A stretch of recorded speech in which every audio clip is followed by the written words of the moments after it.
আচ্ছা মাম্মা, শোনো না, টিভিতে তো নেটফ্লিক্সটা ভরাবে। হ্যাঁ। তো আমাকে একটু সাইয়ারা দেখাবে। কি সাইয়ারা? হ্যাঁ। ওই মুভিটা যেটা যেন ওই গার্লফ্রেন্ডটা বয়ফ্রেন্ডটাকে ভুলে গিয়েছিল। না না, মেয়েটা শুধু বয়ফ্রেন্ডটাকেই মনে ওই রেখেছে। ওই ওই হ্যাঁ হ্যাঁ, গার্লফ্রেন্ডটা বয়ফ্রেন্ডটাকে মনে রেখেছিল কেন বলতো?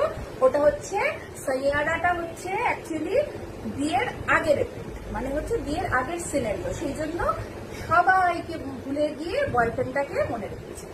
এই যদি বিয়ের পরের হতো, চোখের থেকে রঙিন চশমা সরে যেত, তখন এই বিশ্ব ব্রহ্মাণ্ডকে মনে রেখে ওই বেটাকেই আগে বলতো। কেন বলতো? ওই যে সকালবেলা উঠেই শুরু হতো, কি গো চাটা হলো? আরে ব্রেকফাস্টটা রেডি করো, ভাতটা কখন দেবে? বেরোবো তো তাড়াতাড়ি করে, টিফিনটা তাড়াতাড়ি করে দাও। তারপরে এসে বলতো কি বাড়িতে ঢুকিয়ে সারাদিন ধরে, ওফ আজকে বড্ড খাটাখাটনি হয়েছে, মাথাটা ধুলে গেছে, দাও দাও দাও একটু চাটা দাও। আর যদি একবার বিকেলবেলায় বলে বসি যে একটু বেড়াতে নিয়ে যাবে গো, এটা কিনবো ওটা কিনবো, ব্যাস তখন দেখবি কেমন একটা রুদ্র মূর্তি সে ধরে।